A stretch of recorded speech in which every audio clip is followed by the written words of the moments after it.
twilight's last gleaming, whose broad stripes and bright stars through the perilous line,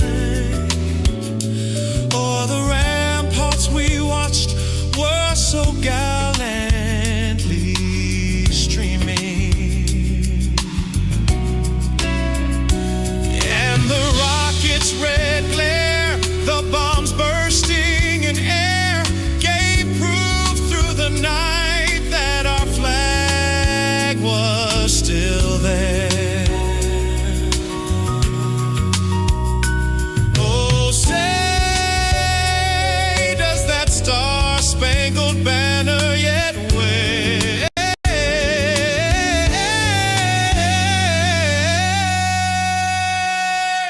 o'er the land of the free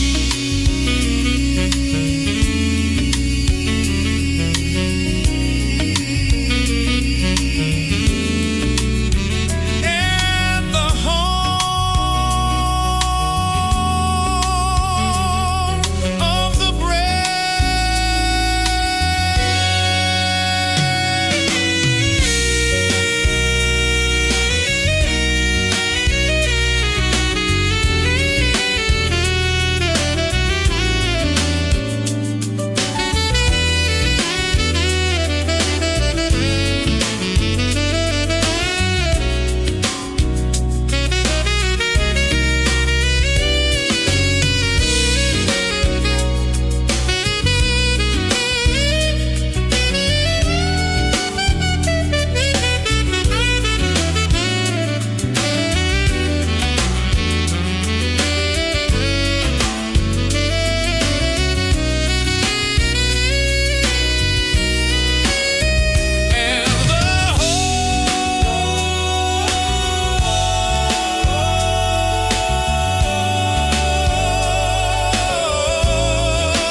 that star-spangled banner yet wave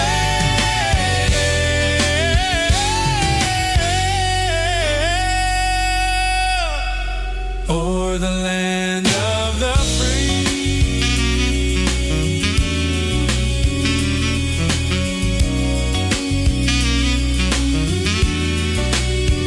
and the home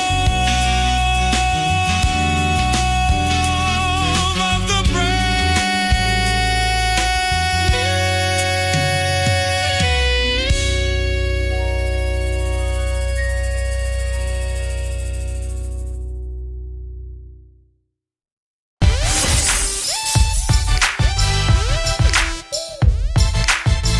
Grace and peace, you guys. Welcome back to Unshakable with April Chapman, where we discuss all things social, cultural, political, and theological from a biblical perspective. Happy Monday. I am so glad to be with you guys this evening. It is Monday. We are live. Don't you guys enjoy that countdown music? Listen, I'm a conservative.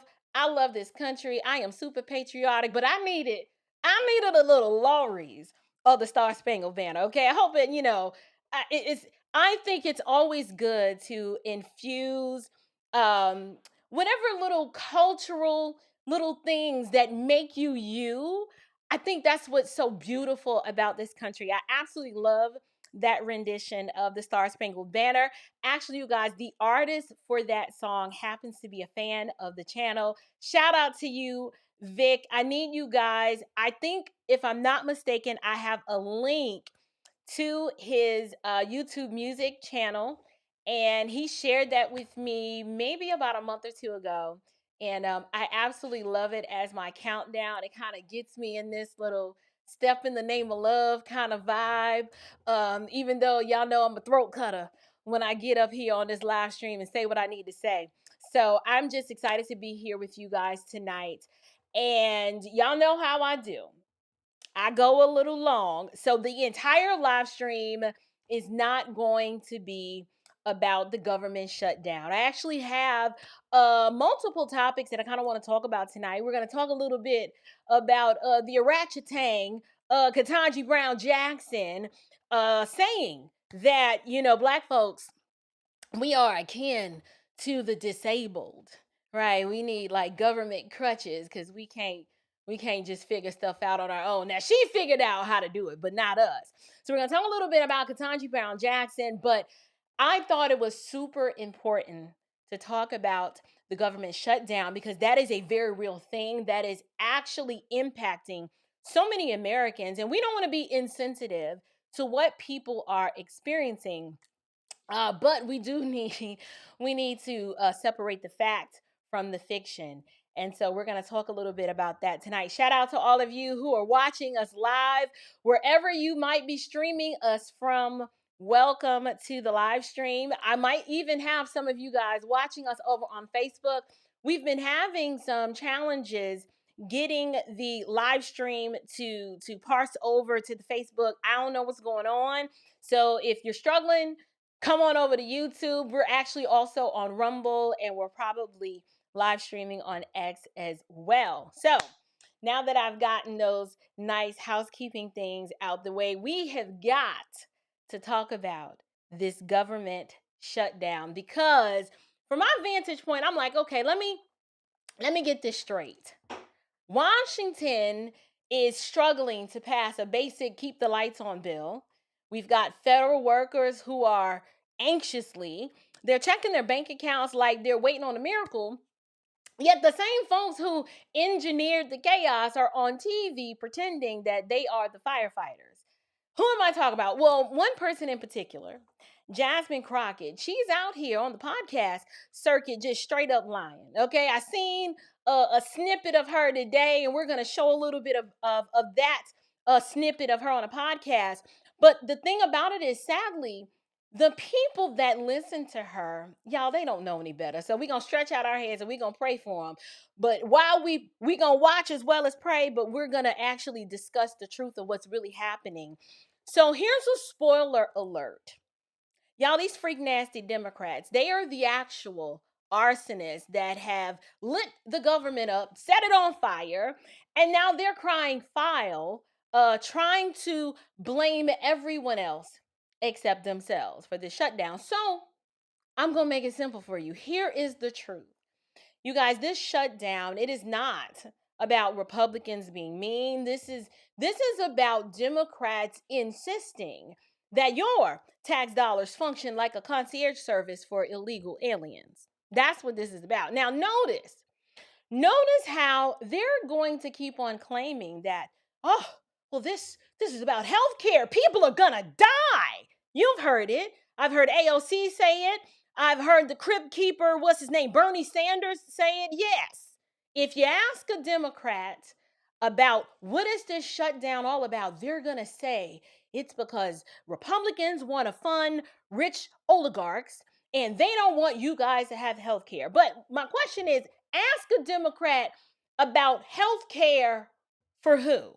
Just go on and ask them. Just text your little Democrat friend, say, I hear you guys are talking about this shutdown and it's Republicans' fault and it's about health care. Ask them health care for who, right? I'll help you out because they may not know and they may not even respond. But it's about health care and housing and handouts, not for Americans, but for illegals. Okay, so flag on the play. We need a flag on the play for that one, okay? Because this is what they want to put into this CR bill, while families right here in America are holding their breath trying to figure out how they're going to make rent. This is the corruption that's being handed to you in the form of a Hallmark card. So on today's show, I'm actually going to break down and explain this entire government shutdown, and we're going to do it in plain English, okay? And then what we're going to do is we're going to connect the dots that the media refuses to do, because these are Americans. We are Americans. And so many Americans have been deeply affected by this shutdown. We do not know how long the Democrats are going to keep playing this game, but for whatever reason, they are failing they're failing their fellow Americans. And then because, sadly, the GOP has a messaging problem, like they just don't speak plainly to the American people, we're having this big disconnect. And so what I want to do is I want to connect the dots. And I also want to ask some questions like, why are so many Americans, when they're seeing this play out in real time, why are they failing to connect the dots and continue to vote for the Democrats who are hell-bent on destroying this country, making your life miserable, and doing it at your expense for the sake of illegal immigrants? Now, I have a theory. I call the Democrats the deacons of dependency, right? They really want you super dependent on them and the government. And because I believe that is the case for many Americans, I want to go on record to say that Stockholm Syndrome, it is not a political strategy. And if people do not wake up now, I don't know. I don't know if they ever will. So let's go ahead and get into this content. I want to frame this by first explaining that most people have never heard of what a CR, the continuing resolution bill. They don't even know what it is. They've never really had it explained to them without all of the DC dialect. And then add to it the confusion that the mainstream media adds to it. It's just one big fog machine. And I get it. I understand when you're not actively or politically engaged, it is very easy to check out and disengage, because if you're not a political person, all of this just sounds like gibberish to you. And you're like, listen, I don't have time. I have to work. I got kids to raise. I have a life to live. So I figured that the best way for me to provide value to you guys, my audience, is to do this video. And in this video today, we're going to break down and make it so simple that even a 3-year-old can understand. And so I have a very special treat, you guys, to help me out today. I'm actually going to be reacting to my friend and mentor, Mr. Vince Everett Ellison. And I'm actually going to let him break it down because he does a masterful job, and he's the one who broke it down for me. So we're going to do a reaction to him, and then I'm going to come and give you my hot take on why this is happening, who's paying the price, and why so many of us will still defend the very custodians of chaos who are they just keep doing us dirty. So let me go ahead and get this set up here. Already got them queued up, looking casket sharp. And let's go ahead and listen to what Vince has to say. As soon as I find my cursor. There we go. Y'all doing all right out there? Welcome to you guys in the live chat. All right, Vince, let's go. The government is shut down. And the press is trying to tell you that it's the Republicans and Donald Trump's fault. Listen, the Republicans put up a funding element called a CR. It's called a continuing resolution. What does this do? Usually you're supposed to have a budget that goes for a whole year, right? And you live off that budget. They can't do that anymore up in Washington, D.C. because they can never, ever agree on anything. So before the government runs out of money, they put up these things called continuing resolutions that say, we're going to put some money into the government to keep it going. I'm sorry he's talking so fast, you guys, but it's a quite lengthy clip. So I sped them up. So if you're struggling to kind of keep up, you just go back and catch the replay. But I promise this is going to make so much sense. Call it a CR. Republican messaging is terrible. We put out a clean CR. All a clean CR is when you put out a budget, usually people put all types of bells and whistles onto the budget. I mean stuff for theme parks and roads and highways and libraries and all kind of ignorant stuff. Well, they now want a clean CR. That means the money is used only for the things that are essential. Just essential, right? You've only made $1,000 this month. You don't have money to buy a Louis Vuitton bag, okay? You're going to buy groceries, going to keep the lights on and pay the rent, gas for the car, the essentials. Democrats want a Louis Vuitton bag. And they say, no, this is just for essentials. So everybody's supposed to vote on it. The Republicans vote for the bill, and the Democrats don't vote for the bill. And then they say that Republicans shut down the government. What do the Democrats want, y'all? They want almost like an extra $1 trillion for Obamacare. Now, did y'all catch that? An extra $1 trillion. So far, hopefully you guys are following Vince. The CR It's supposed to be for the essentials. It's supposed to be for the basics. They want an extra $1 trillion, and now he's about to break down what they want it for. People say, well, what's wrong with that? Vince, let me tell you what's going on here so you'll understand. It is always in the minutia. It's always in the bull crap. The Democrats want money to make sure that illegal immigrants can have access to medical care here in America. That's all it is. I'm going to give you some facts, and I'm going to read them to you. Here's the facts. Democrats' proposal will once again allow those improperly granted asylum and parole under Biden's open border scheme to receive Medicaid.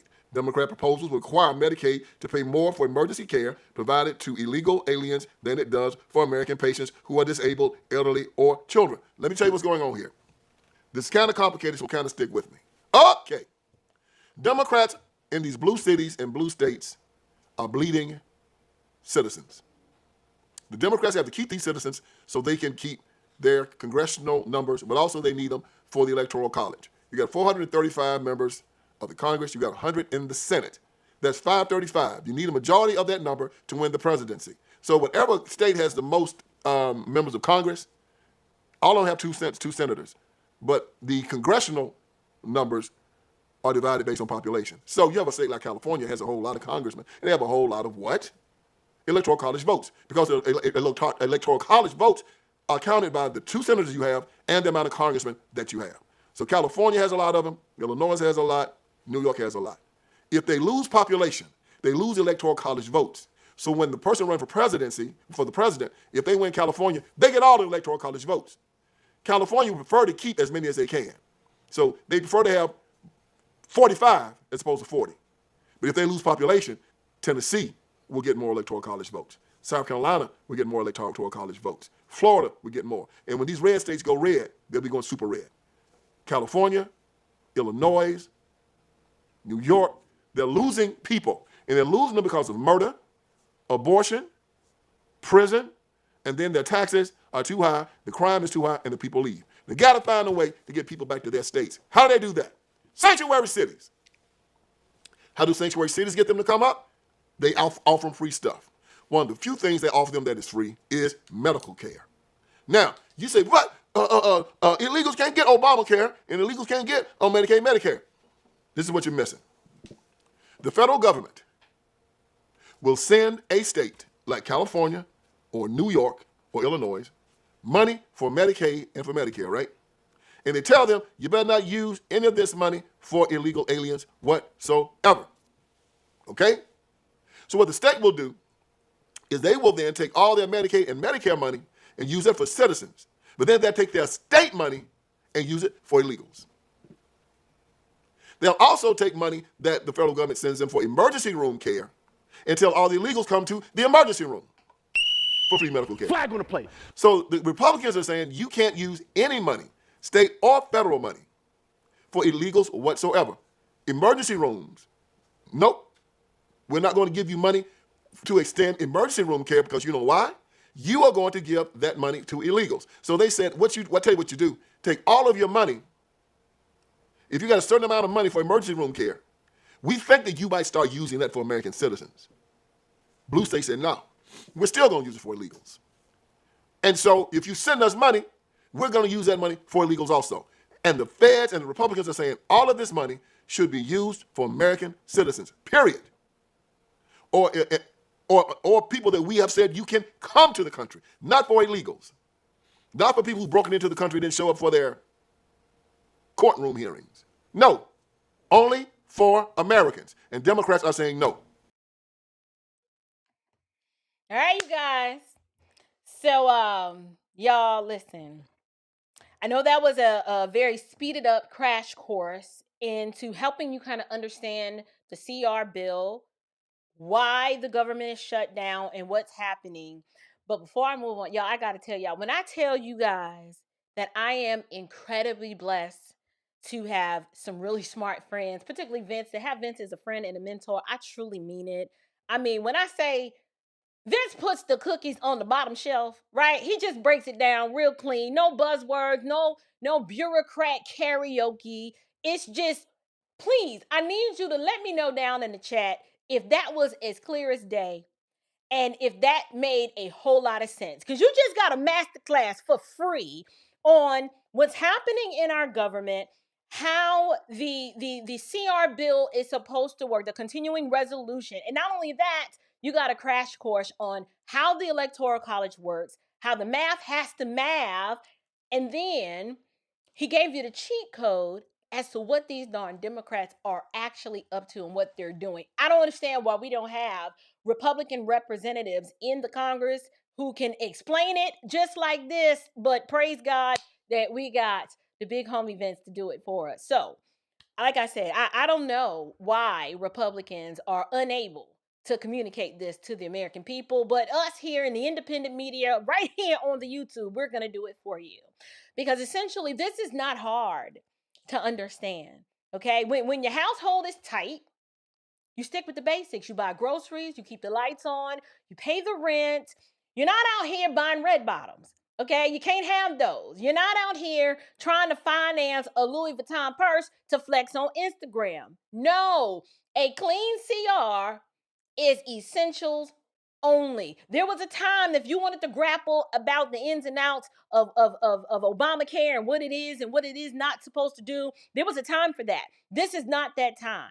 A clean CR is essentials only. It's the basics. Okay? But Democrats, they want the designer add-ons, and they want you, the American people, to foot the bill for people who broke the line to get into the store. Okay? And so before somebody even don't come over here clutching your pearls, accusing me of being anti-immigrant. I am not anti-immigrant. This is not anti-immigrant rhetoric. This is anti-lawlessness. Okay, now I know Jasmine Crockett wants you to think that crossing the border illegally is not crime, but it is. I am not anti-immigrant. I'm pro-neighbor. I'm pro-family. I'm pro-sanity and pro-common sense. Why? Because charity begins at home. That's how this works. What you are watching is policy as some sort of predatory romance. What do I mean? I'm going to break it down real nice and slow for you. These Democrats have decided that they aren't gonna, they're not just gonna, they're gonna do something so weaselly that the American people are too stupid to notice. Okay? They're trying to woo.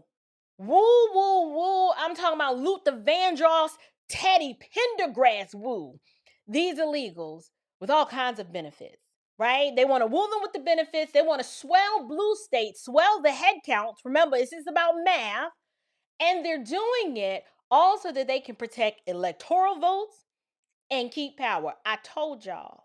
I saw somebody put it in the chat about Democrats and them trying to have a new slave class. Democrats are masters looking for slaves. They don't care about your children's future. They don't care that this country is all the way up to its eyeballs in debt. They want to implode this economy so that you are begging for socialism, so that a candidate like a Zoran Mandani looks like the way out because things are just that bad. As a matter of fact, let me see if I can find that comment. It was David Dillard. Shout out to you, David. He says, I am sorry, but they are just trying to keep their slaves without saying it. I'm one that does believe healthcare should be for every U.S. citizen. Sorry, but if they're being World Health Organization can use you as their pigs, they pay up. Sorry, I said what I said. Get it right for the people. Yeah, the only place where I disagree with you, David, is the idea that healthcare is this right. I think so many of us, and the Democrats, I blame them for this, we have a fundamental misunderstanding of the role of government. We keep forgetting that just restraining lawlessness, maintaining infrastructure, roads and bridges, outside of that, that's it. It was a time in America where the government got out of your way so that you could earn as much money as you wanted to earn without all of the bureaucracy, and the free market decided these things. Healthcare is so expensive right now because of the socialization of it, because of the idea that, well, we got to give it to everybody. There are only but so many physicians in the world, forget just the country. So if there's only a certain number of physicians but yet you're trying to give everyone access to the same system at a really low price. Are we shocked that the quality of care goes down? Are we surprised that premiums are up and the only ones that are winning are the insurance companies? Premiums are up, but claim denials are up too. The whole system is fundamentally broken because we've embraced a socialized system of medicine as opposed to recognizing that competition brings prices down. But I didn't mean to get off into a little side conversation about that. The point is, they are trying to woo these illegals. They are masters looking for slaves. They don't care about your children's future. They don't care about any of that. So now what I want to do, I want you guys, y'all got to listen to this Mop Head Muppet. I got to pull up this clip as soon as I find it. Here we go. No, that's not it. Let's see. Give me a second, you guys. Maybe this is it. Yep, this is it. Here we go. Right now, I want you to listen, like I said, to the Mop Head Muppet, Jasmine Crockett, who is out here on the podcast circuit making her rounds. But y'all, she's not telling the truth. She's actually lying through her teeth, and I want you guys to take a listen to this clip. Right now that there is a debate about funding the government. I've been a little bit confused because Republicans, last time I checked, are in control of the House of Representatives. You ain't They're confused. in control of the Senate, and then the president signs the bill. Okay, but I've heard people suggest that Democrats somehow have the ability to shut the government down. So can you please educate the people on what's happening? No, you are not confused. Okay, all right. You are a Thank you. lawmaker. You understand how this works. And, Republicans don't know how to count. But here's the thing. When you're in a legislative body, you control everything. So if the government shuts down, it's on y'all. Okay, so I wanted to show you that quick little clip because Jasmine never engages with the question regarding why the government is shut down. What she does is she obfuscates and she circles around it and alleges that, Republicans can't count. And then she says, well, because Republicans are in charge, essentially what she said, are in charge of the House or the Senate, if the government gets shut down, that's on y'all. And I'm like, okay, I see. She's by omission, she is failing to educate her audience, but I'm not surprised that that's what has happened. What I was gonna say is, I don't believe what many people do not realize is that this is all about the head count, right? Head count here is currency. So what I want to do is go back a little bit to what something Vince was explaining. He was explaining that if states lose population, which they are, we already know California is losing population, New York is losing population, all these blue cities, people are fleeing. They are fleeing to the hills to get out of these states, or cities, I should say. But if they lose population, they lose House seats and they'll lose electoral college votes. And so these blue strongholds, because they've been bleeding residents because of the crime, because of the high taxes, because of all of the chaos, and let us not forget that they have overwhelmingly, Democrats, they've killed off their own future voters by way of abortion, especially the Black ones. So they're desperate. They're looking 20 years ahead, looking at the dwindling population of Black people, and then they're like, shoot, we need a new demographic. We need a new slave class. We done killed off all the other ones by way of abortion. They need new slaves. They need some new electoral serfs, and the illegal immigration, that is the answer to their wicked desires. So now you've heard this woman claim that Republicans can't count or can't do math, but notice that she's not explaining how this is Republicans' fault. They've already voted. They have the votes that they need. She's telling a half truth. Yes, the Republicans do have control of the House and the Senate, but what she wants, she fails to see the part of, which is the truth. She's leaving that part out. And so what I want to do I want to play another clip that's going to help me land this plane. And I want you guys, hold on, let me get it pulled up. This one's going to land the plane. And this is going to be a perfect example of how social media can be a blessing and a curse, because there is so much misinformation out there. But this young lady, shout out to her. She's going to make it nice and plain. So let's play this.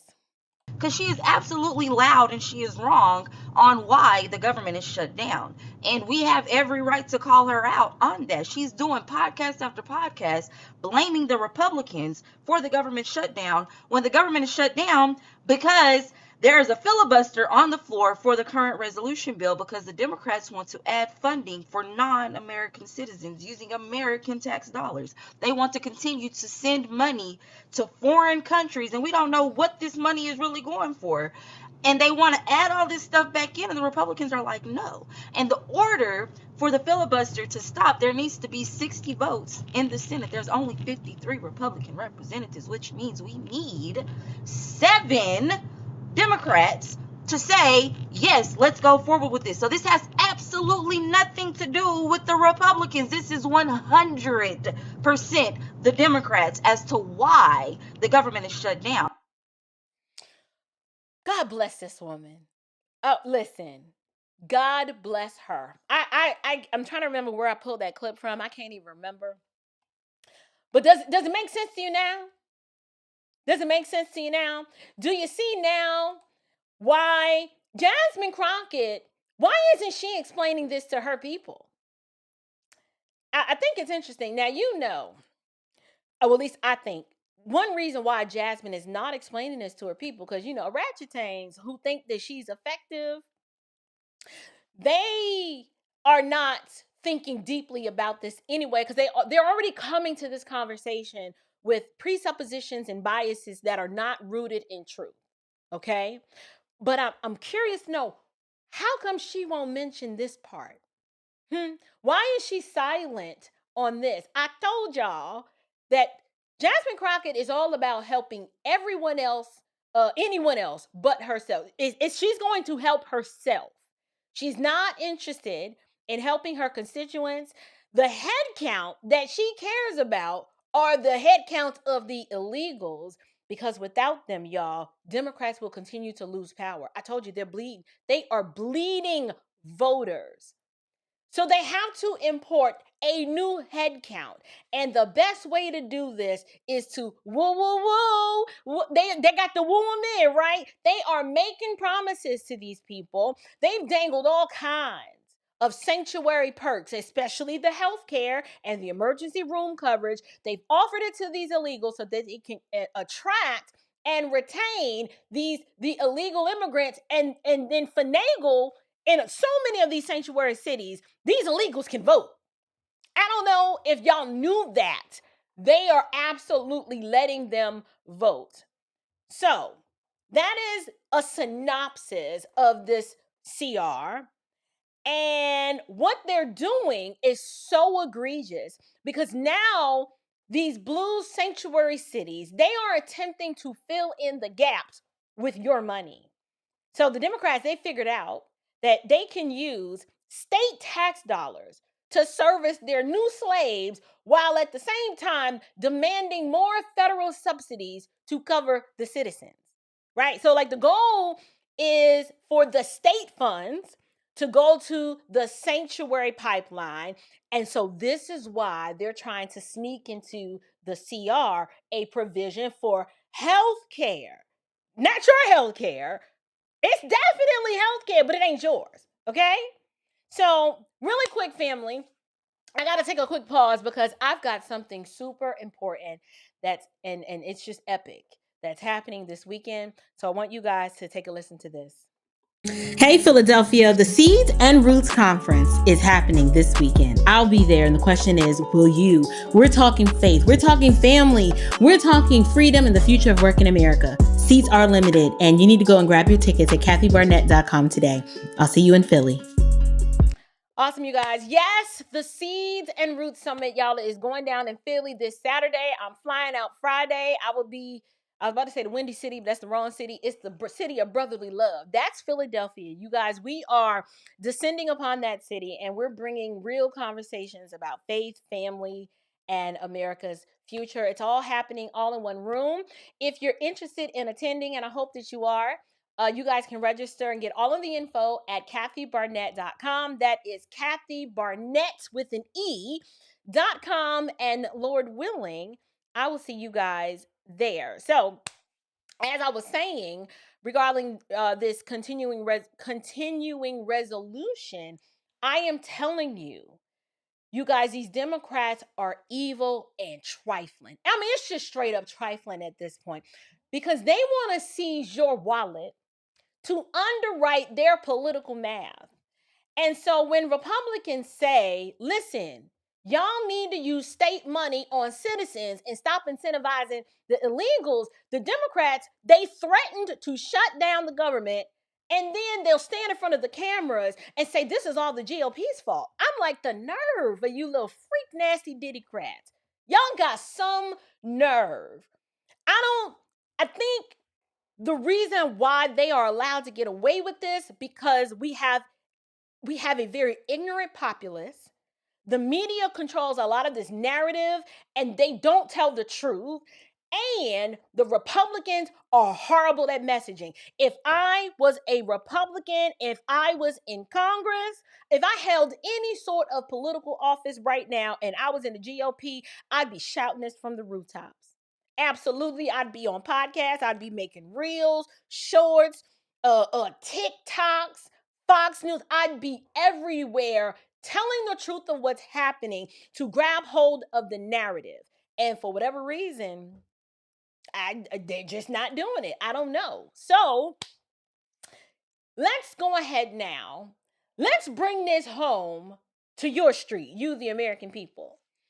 Now, numbers are nice, okay? But this is really about people. You guys, I've got friends who are federal employees. They're contractors. I got my homeboy works for TSA, military families. We have folks at VA clinics. So many people are impacted by the Democrats and their shenanigans. Okay, these people are missing paychecks, trying to juggle healthcare, begging landlords for grace.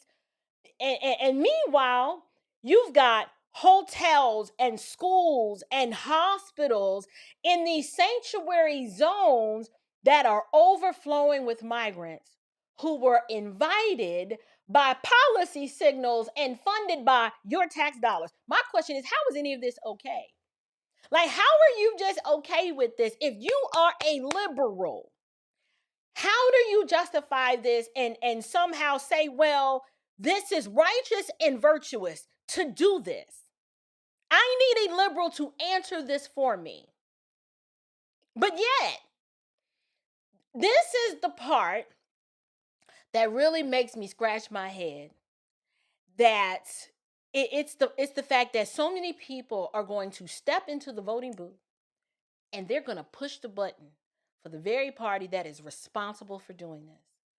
They're going to vote for these jokers anyway.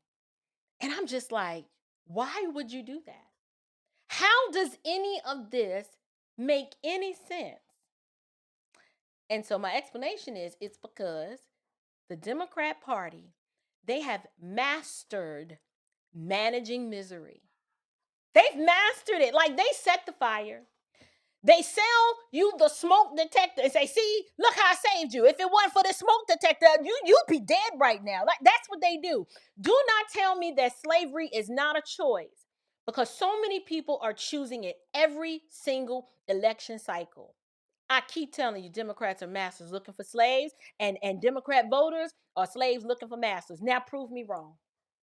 Prove where I'm wrong. It's absolutely your choice. I know that is harsh, but tell me, where's the lie? Identify the lie in the statement, and then let's have a conversation about it. But I'm not lying, because it's true. This the only way you can explain voting for these people. They want you to sign up for your own oppression and enslavement. And if you vote for them, you choose your own enslavement and oppression. And so, you guys, I think it's important for us, whenever I cover a topic, I always want to anchor the discussion biblically. And so what I want to do, as soon as my face can open up the iPad, here we go. Y'all doing all right out there? Let's anchor this biblically. Where's my scripture? Oh, here we go. When the righteous increase, the people rejoice, but when the wicked rule, the people groan. That's Proverbs 29 verse 2. Y'all, groaning is exactly what you hear when rulers reward lawlessness, i.e., keep the border open, let these people come here, steal from you, give it to them, right? That is the groaning, because we had a ruler in power who rewarded lawlessness, and then us, the American people, were punished for prudence. That's what happened. Our neighbors, Americans, are groaning right now because Democrats are putting the needs of invaders ahead of Americans. That should tell you everything you need to know. That should tell you everything you need to know. If the Bible declares that government is God's servant to punish evil and to promote good, yet the same government is inverting justice by funding foreign lawbreakers over neighborly duty, they are functioning as a wicked government and operating in an unjust manner. And people are mad at Donald Trump. Make that make sense. When he closed the border, like, oh, absolutely not. Close it up. He's trying to close the border. He's trying to deport the people who don't belong here, trying to get the crime out. And you got black folks mad, talking about don't come to our city. Don't tell me. Don't tell me slavery's not a choice. Do not tell me. Public policy that steals provision at home to finance lawbreakers who belong abroad, wherever they from, that is a moral failure. We have to make category distinctions. You have able-bodied, military-aged men over here using your resources instead of them rising up where they are and saying, we don't like what our government is doing to us. We're going to fight back here. But instead, no, they come and invade your government and then demand your country, then demand your government take care of them. This is horrible. Absolutely horrible. We are not obligated to be compassionate toward others at the expense of ourselves. That is chaos. That's like seeing your child drowning and then allowing someone to shame you because you chose to save some random stranger as opposed to not your child first. Hear me clearly. We're not saying that the stranger's life is not valuable. But categorically speaking, your child is drowning. Your kid's drowning. And so, why do people, here's the question of the evening. Why do people, especially in our community, the blacks, right? Why do we keep voting for our own self-harm, right? Like, why would a person willfully, like knowingly do such a thing? Why would they do that? Well, I've got 3 reasons that I've outlined here. And so the first one is the media, okay? The media is really good at capturing the narrative. They have captured the narrative. The media is out here telling you that the abuser is your protector and that the protector is a threat. And sadly, if you're the type of person, if you lack discernment or if you just refuse to think critically and seek out the truth for yourself, you're going to end up deceived. We see it every day. You will end up deceived. And sadly, there's just going to be some people that you can't help. They just going to be out there and they just going to have to catch one for the whole team. And then, and especially people, if you're listening to the Jasmine Crockett types, or if you're listening to urban talk radio or any sort of urban media, they will have you out here believing that this shutdown is due to the Republicans not showing up to vote. Here's the news flash, y'all. They already voted. The Republicans already voted. They've done their part. They need 7 Democrats to do the right thing. They're not. And so, yeah, here we are. Those are the facts. Fact check me. Run it up. Go ahead. That's the truth. Now, what's another reason? I said I was going to give you 3 reasons why people would keep doing this to themselves. Why would they choose to vote for their own harm? Reason number 2, dependency as doctrine. That's it. What do I mean by that? Well, a lot of people depend, for them, dependency is a way of life, right? That's why I said for dependency is doctrine. They live by it. When you've never learned how to function in your freedom, you have no concept of what that's like, you'll begin to believe that the only way that you can make it is if the government gives you something. I see it all the time. I have people in my comments asking me, well, what have the Republicans ever done for you? And I'm like, see, there's so much you don't understand. So much you don't understand about the government, and definitely so much you don't understand about me. I don't want them to give me anything. I don't want that. I want them to get the heck out of my way. Remove the artificial weights. The fundamental difference between the Democrats and the Republicans, Democrats want you dependent and always feel that you need to be looking to them for everything. Pay for my child care, pay for my health care, pay for my food, pay for my internet, pay for my cell phone, pay for this, pay for that, gimme, gimme, gimme. That's government dependency. Republicans are like, listen, we ain't giving you nothing, and we're not going to put weights or impediments in your way to keep you from moving where you got to go. If I had to pick between the two, remove the artificial weights. I don't want anything from you. Don't give me anything. I was created by God Almighty to work by the sweat of my brow, to earn all it is that I believe that I want, need, or feel entitled to. And I'm rewarded based on my own efforts. And so when people like me come along and say, your language needs to be reformed, why would you ask, what is the Republican Party doing for you? It's not what I want them to do for me. It's what I want any party to stop doing to me. Stop spending up all this money. Stop putting us in debt. Being a politician is not your personal slush fund. You are a public servant. You need to act like it. I don't want leaders. No one lords over me. Christ is Lord, to the glory of God the Father. I don't want anybody as my leader. When I hear people talk like that, well, our leaders, you have a leader. I have no king but Christ. I have no leader. Donald Trump is not my leader. No. He does a job and he does what we elected him to do, which was close and seal up that border. Close it up. Tell these freak nasty Democrats to leave our kids alone. Stay out of our bathrooms. Stay out of our sports. Repeal Roe v. Wade because it was bad law, which that's a whole nother conversation, but I can't believe he even got it done. Let's make some money and generate revenue as opposed to believing that we can spend our way to prosperity. So the tariffs, that was a good thing. Make America friendly for the small business owner. Get out of our way with the bureaucracy so we can have innovation. Let's make some money, right? Like, we needed a businessman who was able to do that and get it done. Get us out of all these endless wars. Make some deals. He did all of that.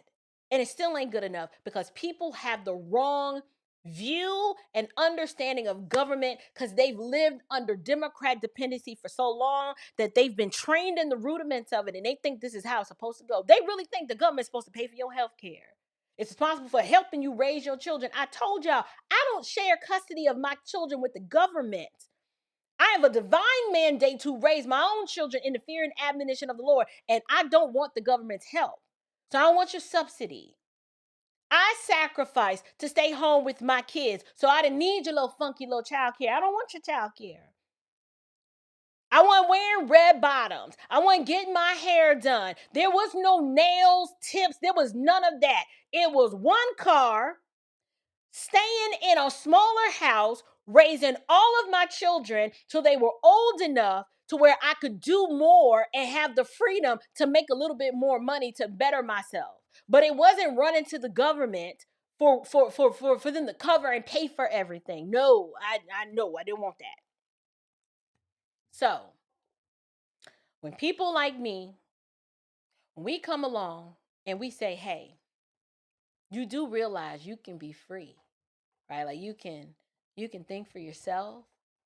When people like me come along with that kind of truth, those who are tied and tethered to the deacons of dependency, the Democrats, that little nugget of truth feels like blasphemy. When I say I don't want anything from the Republican Party, they're like, oh, blasphemy. Like they're tearing off their clothes like the Pharisees. That's what they're doing.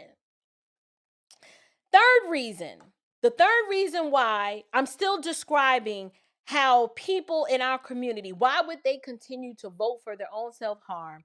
The third reason was because of fear. It's very, very simple. Those who disagree or dissent and push back against the group are punished. Now, I'm the type of person, you can't punish me. I say what you want. I'm cancel proof. It just doesn't work for me, right? But the left is literally the unpardonable sin. So for some people, the social cost for disagreeing, that's enough to keep them compliant. They're like, I'm gonna just stay. I'm a party in the box because I don't want to rustle no feathers. Right? They'll do it and stay compliant even if it's to their own detriment. And to me, out of all three of those, that is the saddest of it all. Fear. Because as a believer, God has not given us the spirit of fear. We're the ones who've been given power, love, and a sound mind. A sound mind would not vote for their own slavery. They just wouldn't do it. And so if you're a believer and you're struggling to go against the grain, first of all, it should be private anyway. If you don't want to tell nobody how you vote, I don't see why you should feel pressured to. And if you feel pressured to conform, is where you need to set boundaries and say, wait a minute, you don't tell me how to think, and you don't tell me who to vote for. I have to do what's best for me and mine, and it's none of your business who I voted for. But if you really want to make them crash out, go ahead and say it. Just be like, I don't vote for Democrats. I'm sorry, I don't like slavery. But anyway, here's my appeal. Here is my appeal to America, and particularly Black Americans. This message really needs to hit home for you. It is so simple. Stop letting the Democrat custodians of chaos auction off your future, also that they can sustain their throne and their thirst for power. Just shut it down. Because after you learn what I've broken down in this video today, and after you can clearly see with your own two eyes, observable reality, what these people are willing to do for illegals at your expense, that in itself should be enough for you to never vote for them again. I know it's going to be some of y'all can't help it. You probably too far gone. But we the people, we are way stronger than they the government. So I felt it was important to cover this because you need to wake up, you need to pay attention, and you need to start stewarding your vote like your children's groceries depend on it, because at this point it actually does. We're just at a point in this country where we can no longer afford to be apolitical. Just be like, I could be this, I could be that. No, you can't be apolitical and you can't be uninformed to what is going on. You need to know the game. The continuing resolution, y'all, is so simple. It's supposed to be for the essentials. So any politician that's holding essentials hostage to fund illegal immigrant perks, they are playing you for a fool. Follow the money. Ask your governor and your state reps, especially, you need to ask them, how are state dollars being used in sanctuary programs? Are they being used in sanctuary programs? Like, demand public reporting. Ask them. I'll be like, I need some transparency. Force them to answer. People like Jasmine Crockett, you're going to him and what had happened was, no, force her to respond. You have to, because she's lying. They're lying. AOC is lying. The Crypt Keeper, what's his name? Bernie Sanders is lying. Elizabeth Warren is lying. They are on a media tour lying, talking about this is all about healthcare, but they never say healthcare for who? Healthcare for who? And so, just one word of wisdom. This is a rough time for a lot of people. And you need to be thinking about, okay, protect your household, use wisdom. For some, it may be too late, but this is why you needed to build. We needed emergency buffers, because when you start relying on the government to do what they're supposed to do, that's when you've abdicated your power and control over your own life, because you've given it to the government. And so now we're at a point where now Washington's temper tantrum has put your family at risk. And the only thing that you can do at this point or going forward is prepare like Nehemiah. You got to be like the ant. Gather when it's not needed and start voting more wisely. Just be like, never again. I'm not letting, never again am I going to be caught out here. Okay? Start voting for order, not the optics. Get your emotions out of this decision and stop voting based on how you feel or what so-and-so looks like or what their hair is doing or, I like the way they speak. No. Stop worrying about how they make you feel and look at what they say they are going to do. It's really that simple.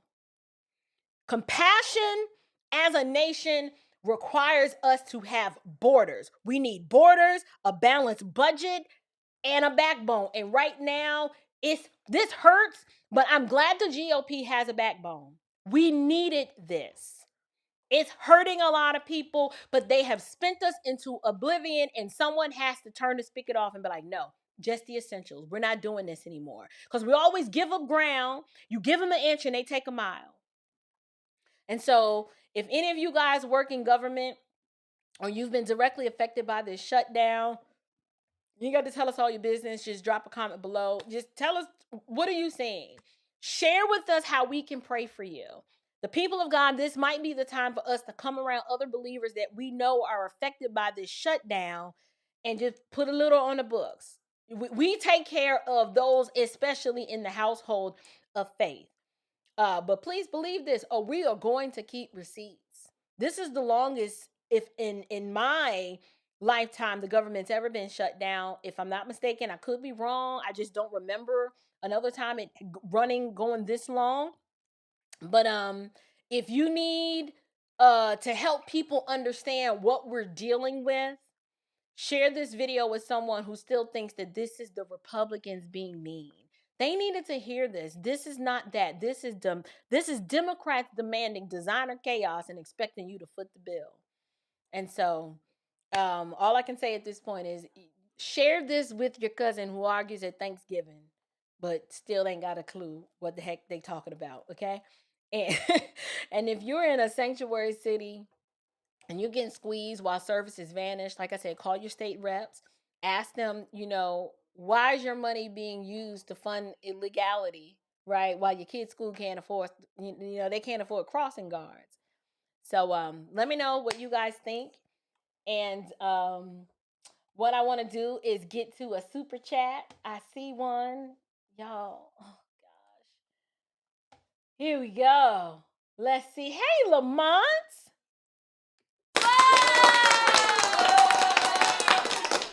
He said, we are in a mess. Flag on the play. Yes, we are. Shout out to you, Brother Lamont. Thank you so much for this super chat. Hopefully, I will see you guys at the beginning of next month at the Douglas Leadership Conference. Their annual conference is November 6th through the 8th. I will be there bringing Unshakable with Abel Chapman, the actual show. I'm bringing my show there to one of the Saturday sessions. So hopefully I'll get to see you and the lovely Mrs. Liberty. I'm looking forward to seeing that. There was something else I wanted to say. Literally, it came in while I was talking and I was trying to finish my thought and then it went that fast. What was I going to say? Y'all really don't remember. Oh, y'all, this hurt. Like, it's hurting my head to figure out what was I going to say next. It'll come back. I don't know. I really don't remember what I was going to say. If you have not liked this video, let's go ahead and do so. Go ahead and like this video. Share it with your tribe. We are rocking and rolling here. We have been on for an hour, and I'm going to move on to my next topic here that I wanted to talk about, because this one is super important. And it has to do with Justice Ketanji Brown Jackson. So we're going to talk about that, but it was something I wanted to say. Gosh. I don't remember what I was going to say. Yeah, I don't know. I got nothing. I'm sorry, you guys. That happens. That happens a lot. But I'm sure y'all would rather me have a brain freeze than a hot flash. So we're going with it.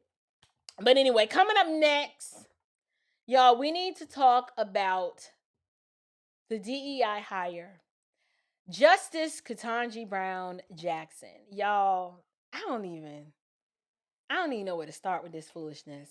It's crazy because at first I said, when I first heard what she said, and I'm gonna bring you guys up to speed and tell you what happened, but at first when I heard it, I was like, okay, maybe I didn't hear what I heard, so let me go and try to listen for the broader clip to get some context. But no, my ears were not deceiving me, and I heard what I heard. So, Justice Ketanji Brown Jackson, for whatever reason, thinks that Black Americans are disabled.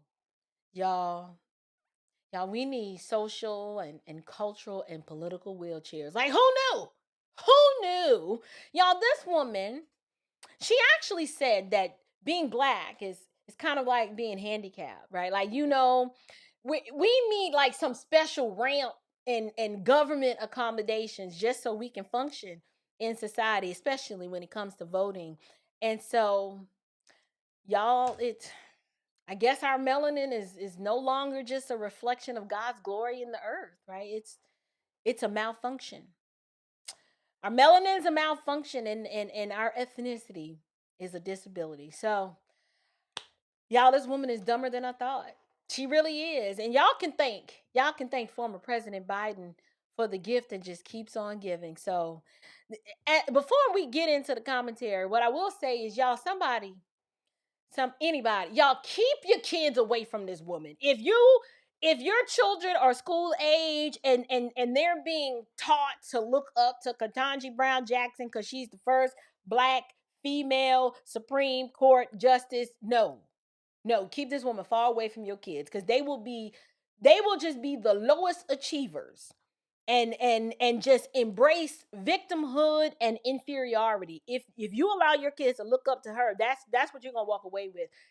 Keep her away from your kids. And I wish there was a way we could get this broad off the Supreme Court bench before she starts passing out a racial service dog. That's where we're headed next, y'all. We all gonna have little CNI dogs because we disabled.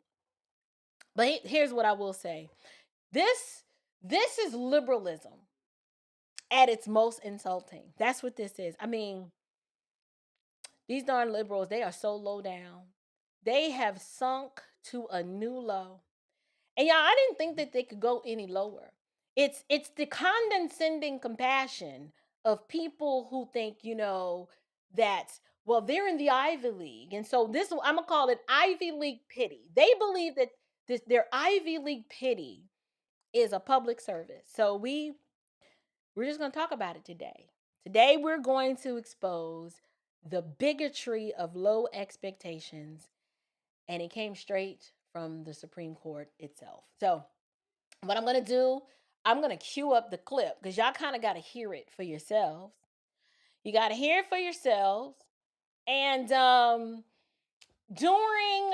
right now, that is what's been brought before the Supreme Court is this whole concept of race-based gerrymandering. It's kind of where you draw these little funky shaped voting districts and you try to like corral all the Black people into one district. So this is why, like, within a whole state, instead of a district being contiguous, it will span across the whole state, then dip down and then loop around. Like, it's just really funky looking and really weird. And so the reason why they've done that, and it's based off of the original Voting Rights Act and the decision that came down. But what during Ketanji Brown Jackson's oral arguments, when they were discussing discussing, maybe it's because my lips are dry. I can't talk. I didn't mean discussing. There's no SH in that word. Oh, it's getting late. I got Newsmax in the morning, y'all. I got to get up off of here. But they were discussing, I'm sorry, Section 2 of the Voting Rights Act, and they were discussing whether or not they should allow race-based gerrymandering. And Justice Jackson, she decided to make one of the most ignorant, insulting comparisons that I've ever heard. So y'all got to take a listen to it in her own words. It's short, I promise.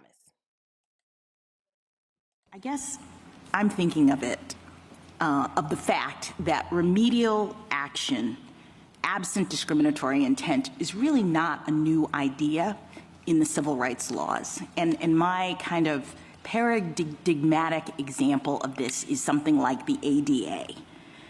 Congress passed the Americans with Disabilities Act against the backdrop of a world that was generally not accessible to people with disabilities. And so it was discriminatory in effect because these folks were not able to access these buildings.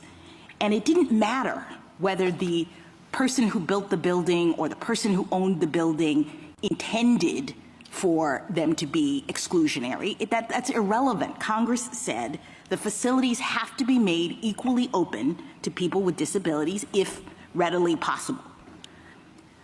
I guess I don't understand why that's not what's happening here. The idea in Section 2 is that we are responding to current day manifestations of past and present decisions that disadvantage minorities and make it so that they don't have equal access to the voting system, right? They're disabled. In fact, we use the word disable in Milligan. We say that's a way in which you see that these processes are not equally open.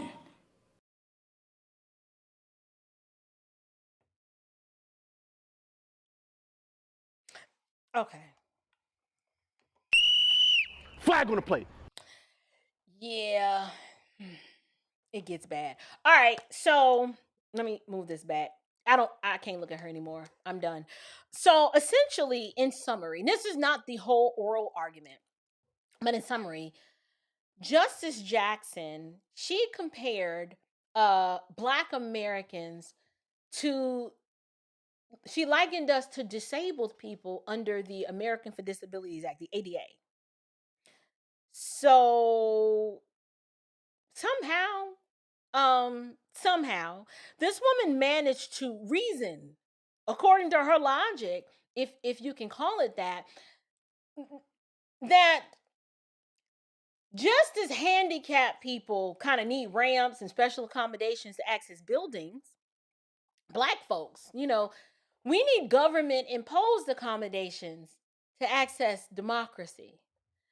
So what she's really saying is that, y'all, our very Blackness itself, it's a handicap, right? Like, if our Blackness is a handicap, then that means, y'all, we can't help it.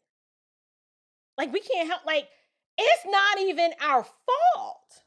There's nothing we can do because Blackness is a disability. I mean, what other conclusion am I supposed to draw from this? We are, by our very nature, so limited, so deficient, that unless big government builds us a political wheelchair or some legislative crutches, we can't possibly function like everybody else. So, because of that, y'all, we need racial gerrymandering so that we can have, wait for this part, we need racial gerrymandering so that we can have Black politicians, Black representation, because since they Black, They're familiar with our disability, right? So we need them to represent us. But here's the struggle. I'm struggling to understand, how is this supposed to work, Ketanji? Like, if we're disabled by nature of us just being Black, then how then are the Black politicians, how are they able to help us or represent us if they do suffer from the same disability of Blackness? How does that work? I mean, like, did the disability just skip over them, or did becoming a Black politician or a Black leader, did that cure them of their disability? Are they healed now?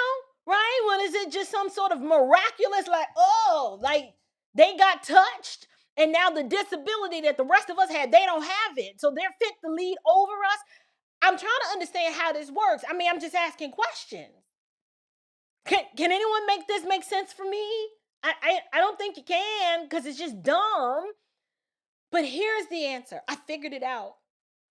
Y'all sat and I thought long and hard about this. I called Vince. I was like, bro, listen. Did I hear her correctly? And what I surmised is that the disability didn't skip over her and other Blacks, like people like Ketanji. It didn't skip over them. The reason why they're able to posture themselves in the position to lead over us and why we need Black representation, because our disability, is because they know what's best for us. Like, she and them, right? They've anointed themselves as being fit and qualified. Y'all, this is the talent and 10th doctrine. That's what this is. This is that old W.E.B. Du Bois, only the creme de la creme. We can put them in charge to help the poor disabled Blacks. They suffer so much. They're just so inferior, Y'all don't know where these accents be coming from. But listen, here it is. Here it is. They know what's best for us.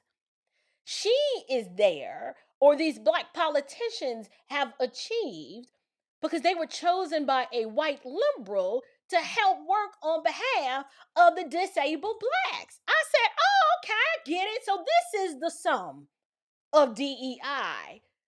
This is why I know. Don't tell me that DEI is about getting rid of discrimination.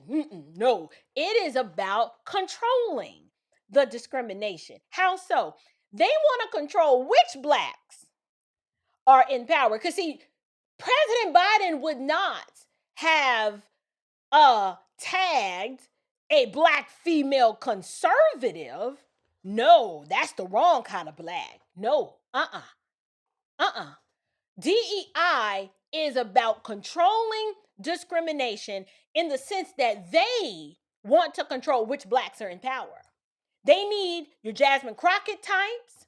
They need your Jim Clyburn types. They need the Maxine Water types, the talented 10th, the ones that know what's best. I've always been good to you coloreds. That's what they want. They need the racial gerrymandering, because outside of a majority Black district that's, controlled by the talented 10th Blacks, someone like a Jasmine Crockett or a James Clyburn would never win. They can't win an election based on their ideas. Like, no white person with good sense is going to vote for them, not because they're Black, but because their policies are trash. And this is what terrifies them. They don't have mass appeal. The vast majority of Americans would never vote for them or their godless ideas. So they have to map and lump all of the Blacks together so that they can stay in power. I cracked the code. Well, I didn't crack the code by myself, right? I didn't. But I figured out that this is what it's all about. The talented 10th Blacks, the ones that's over the disabled Blacks, they can't compete without DEI or gerrymandering. This is why they go so hard for it. They fight so hard for DEI because they know if it came down to merit, they wouldn't have access.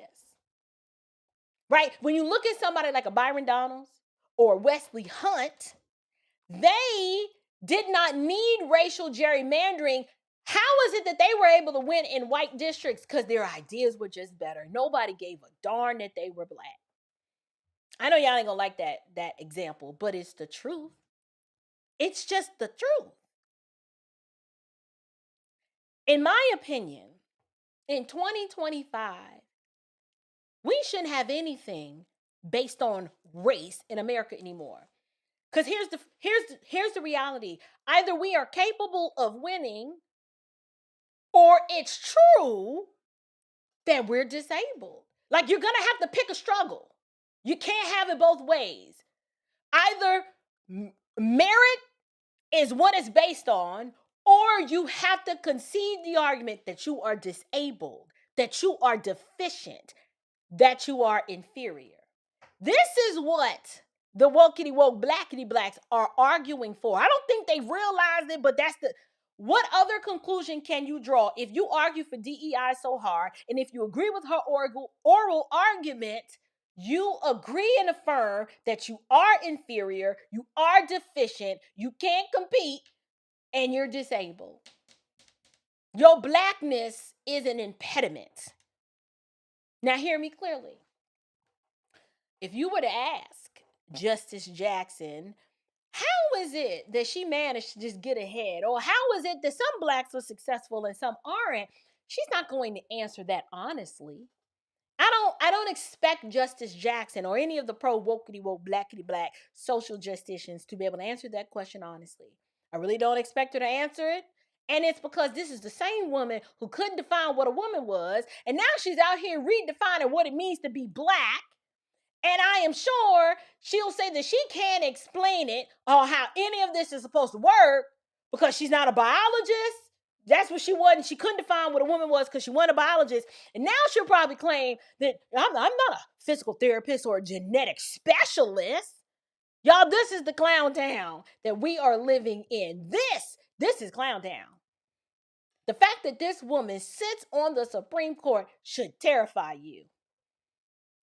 She is not interpreting the Constitution. She is interpreting blackness through the lens of victimhood and oppression.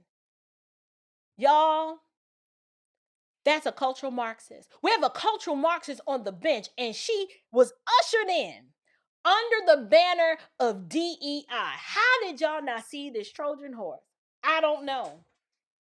It ain't that people didn't see it. They knew exactly what it was, and they signed up for their own bigotry of low expectations. This is why you have to call this soft racism of liberal piety. This is why I don't want a darn thing from the government, especially liberals. Keep those people and their ideas away from me. Their racism, their elitism, it is so obvious and evil.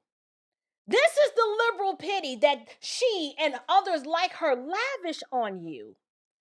When elitist progressives, when they believe that they're doing us a favor by treating us like some fragile houseplants who need daily watering from the government. I'm sorry. I don't need that. This is why they don't see us as equals. We're not equals, y'all. We're projects. And this little pet projects, people to be managed, and they need supervision, right? And we've got to give them a voice because apparently God forgot to give us one of our own, so they need to speak for us. No, I reject it. When you think about this at a very fundamental, basic level, that is the spirit behind every DEI initiative, every affirmative action program, every liberal policy that pretends to help you while quietly declaring you're incapable. You're incapable. You're deficient. Oh, you need crutches because you're disabled, because you're black, right?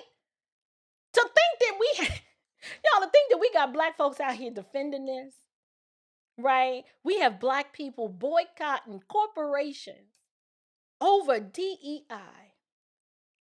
I saw a graphic the other day. We got some people out here doing whole conferences trying to bring this mess into the church. I saw a graphic of a pro-wokety woke racist black social justician partnering with probably a woke white liberal doing a conference about DEI biblically. What? Boy, if you ain't out here desperate, anyway, I ain't even gonna give them the time of day. Y'all, this comes down to the fact that liberalism, they'll never see your potential. All they see is your alleged and supposed pain. Like they just assume you in pain. They'll never celebrate your human existence, but they are quick to elevate and celebrate your excuses. So that means if you're one of the blacks, a Negro, a colored person, whatever you want to call yourself, and instead of you standing in the social authority and biblical humility of saying, no, God created me. He gave me a will, a mind. He gave me emotions. He gave me the fortitude to achieve. And he gave me the skill set to achieve whatever it is that he wants me to achieve this side of heaven. When you don't embrace that and instead you tune in and you dial into the excuses, they'll call that justice. They will make way for you to wallow in your self-pity and to wallow in some perceived oppression, because now you actually have an excuse. You're disabled. So now you need a disability check, I guess. I don't know. Is that what's coming next?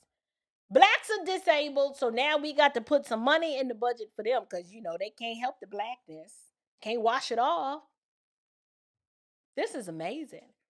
But here's where it gets rich, you guys. Justice Jackson herself, she is in a way living proof that entire argument is bogus, because she is sitting on the highest court in the land. She's got the robe and I assume a pretty impressive resume. And I was going to say the respect, but maybe she got the first two, but not the respect, because the respect part is suspect. She doesn't have my respect. Why? Clearly her disability of the blackness, it didn't stop her confirmation hearing, even though it should have. It should have. But because of DEI, despite her having bad ideas and not being able to define what a woman is on just her mere blackness alone, this woman was confirmed. So my question, what is it, Justice Jackson? Are you the exception to your own rule? Because technically, she is a DEI appointee. So perhaps this is why she believes this mess. I don't know. Perhaps let's just move it aside from her. Since she's a textbook case of DEI gone bad, what I'd like to ask you guys, how do we explain so many other black people who are not recipients of DEI? How do we explain their success? How do we do it? Because if you really believe that black people are inherently disabled by the color of their skin, how do you explain so many black Americans who are just wildly successful, regardless of the fact that they are black? I mean, we don't do this in sports. LeBron James is not LeBron James because he's black. LeBron James is where he is because he's the best.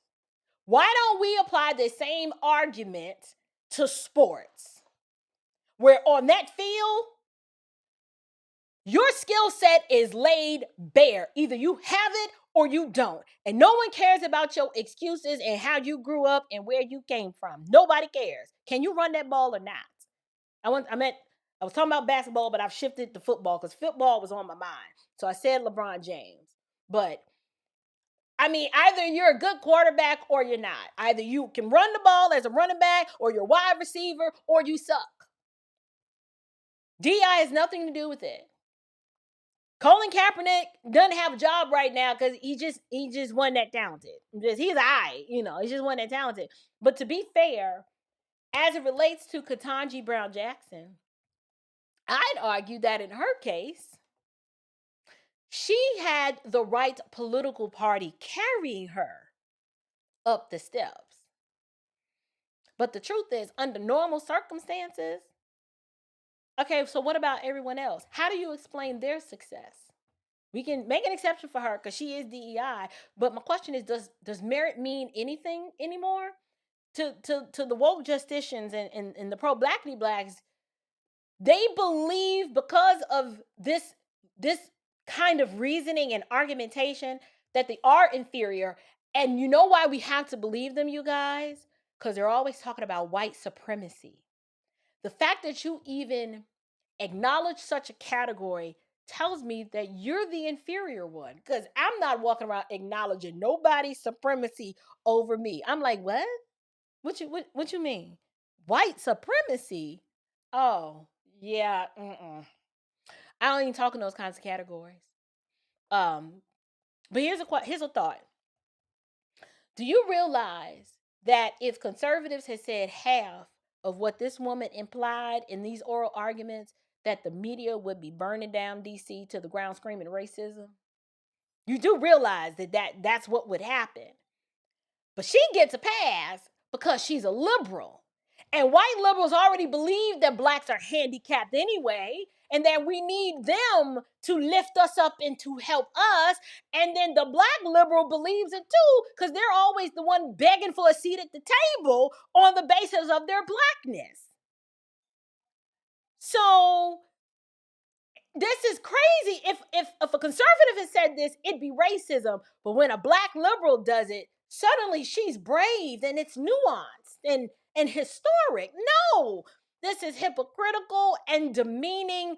And quite frankly, it's very disgusting. This is shameful and embarrassing that out of all the people on the court, she's the laughing stock. And black people can't see it. And they're like celebrating what she said as if it was deep and pensive and novel, as opposed to saying this woman just insulted us and said that we're disabled because we're black, which means your creator created an entire race of just deficient, incapable people that had it not been for the white man, Lord knows where we'd be right now. That is some serious idolatry. That is messed up. But I'm gonna say something. Y'all know me, I always gotta say something a little too spicy that might make some people clutch their pearls, but you will be okay. I'm gonna say something it's probably gonna make you uncomfortable, but the truth has never needed comfort. Okay? It just needs clarity. So here it is. When I look at Ketanji Brown Jackson and I listen to her words and I kind of examine her rise, as well as so many other black liberal females, why is it that so many of these black elites, they preach victimhood, yet they're married to white liberals? Isn't it weird? Flag on the play. I'm just asking questions, right? Like it seems to me that the people who are most convinced that black Americans can't make it without the white man's help usually have one at home. Now hear me clearly. I don't even care like who you're married to, but I just noticed the common theme with all these black liberals, right? Like maybe I don't know, maybe they needed that kind of help to rise. But for the rest of us normies, we're just like, we've been doing just fine without it. Like we didn't even know we was handicapped. So forgive me if I refuse to take lectures on racial disadvantage from people who literally sleep next to their supposed oppressor every night. Like you sleep with him every night. Make it make sense. Now, hear me clearly. I don't believe that white people are the oppressor. I don't. I don't acknowledge such categories. But these are the people who claim that white people are the problem, yet they're married to one. How does this work? How does it work? Maybe someone can tell me. How is it that their white spouses are exempt from the oppression? Because I'm genuinely confused. I don't know. But do you know why? You guys, why I simply cannot co-sign to any of the foolishness that came out of Justice Jackson's mouth.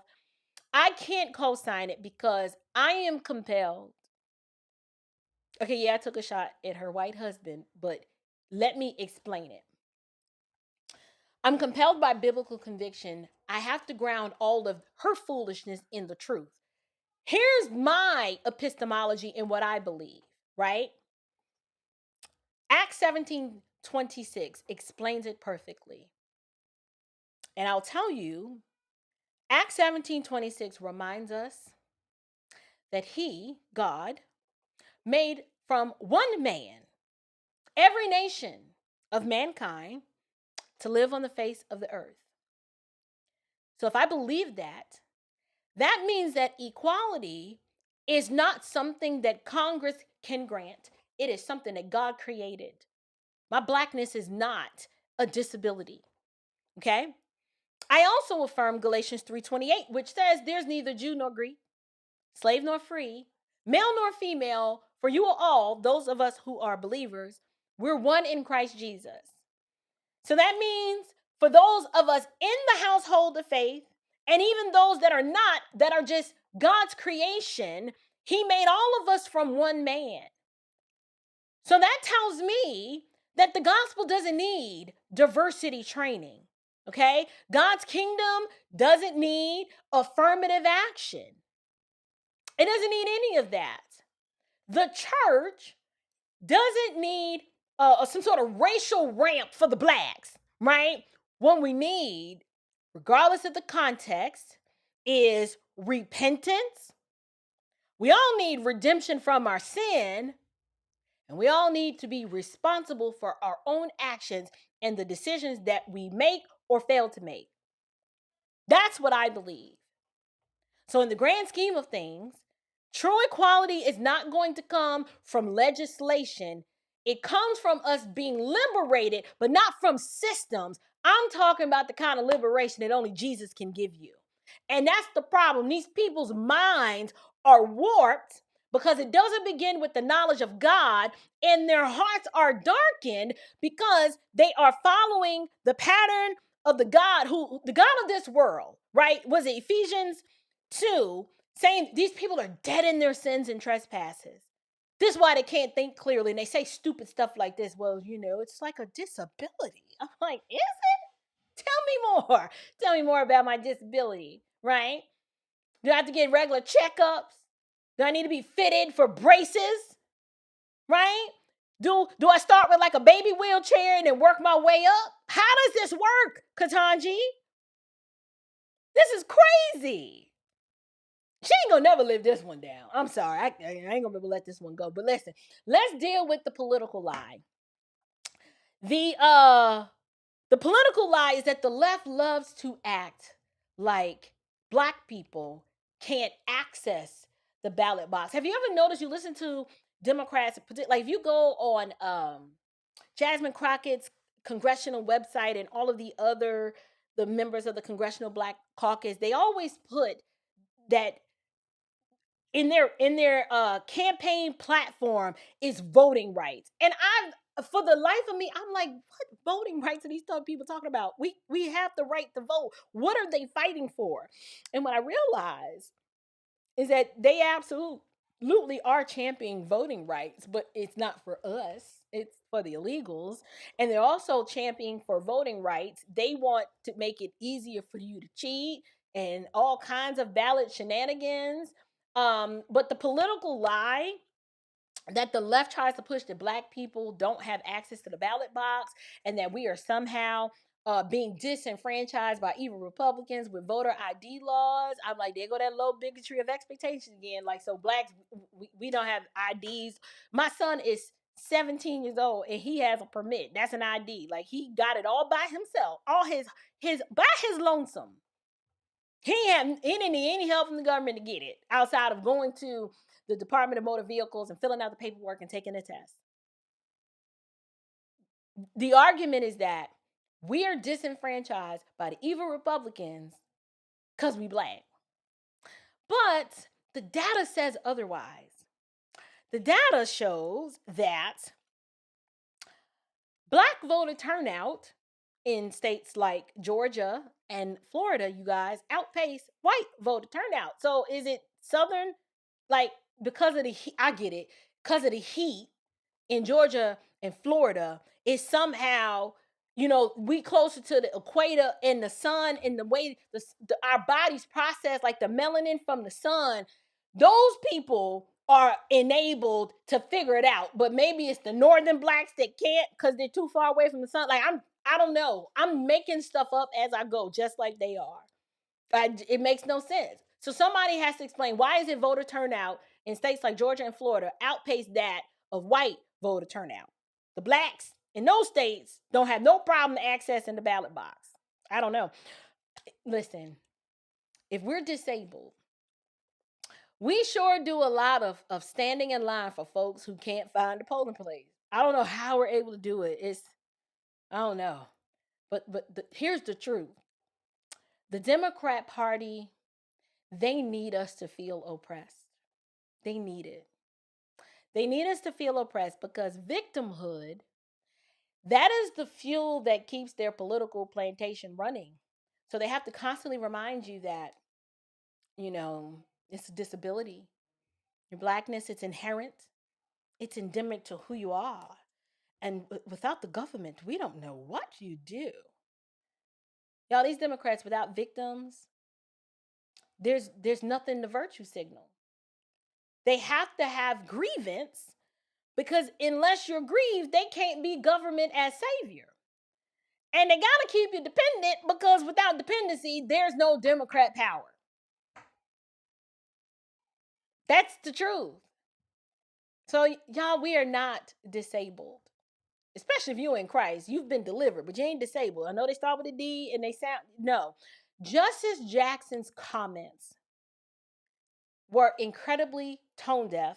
And I think the common black person should really hear her comments in light of her being a black elite. She's not one of you. She's saying, see, the disability doesn't affect her like it affects you because she's the talented 10th, right?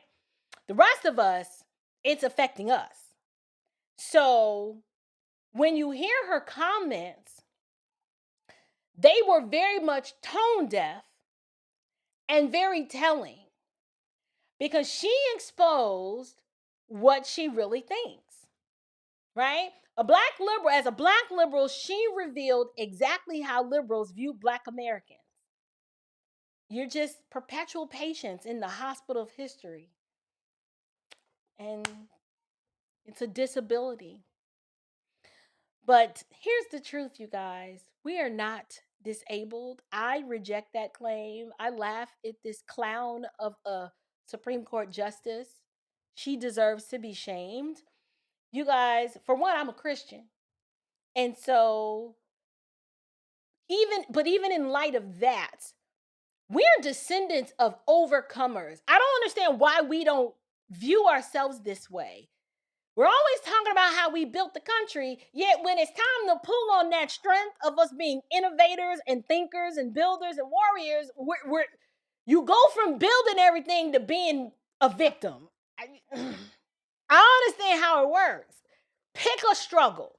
Either you built this country or none of that means anything because you are a perpetual victim. How is a people who survived slavery and segregation and systemic sabotage at the hands of Democrats? Please let us not forget that part. How are you? You're a survivor of all of that, and yet you are still here and you are still standing, but yet you're a victim? No, I reject that. Here's what we don't need another civil rights crutch. We don't need that. We need courage, conviction, and the light of Christ. That's what we need. There are too many scriptures, and we're supposed to be like the church-going folk. We love to quote, I can do all things through Christ who strengthens me. And we like to use that as a motivational poster. But y'all, that is a declaration of divine empowerment that no matter your circumstances, not that you can climb a mountain, but whether you are in plenty or in want, hungry or you've just got the world's your oyster, you can do all things because it is Christ who strengthens you. So the next time a liberal wants to tell you and sell you that, oh, you're oppressed, all you got to do is smile and be like, sweetheart, you need to speak for yourself. Okay. You cannot be talking about me. So I had to cover this. I am curious to know what you guys think. But this sounded as if Ketanji was arguing that in the way that the handicapped person needs accommodations because their disability either limits or inhabits them from, did I say inhabits? Y'all, I can't talk. It's late. Inhibits, meaning to prevent. Normally, I'd be talking so fast I wouldn't have caught that, but I caught that one.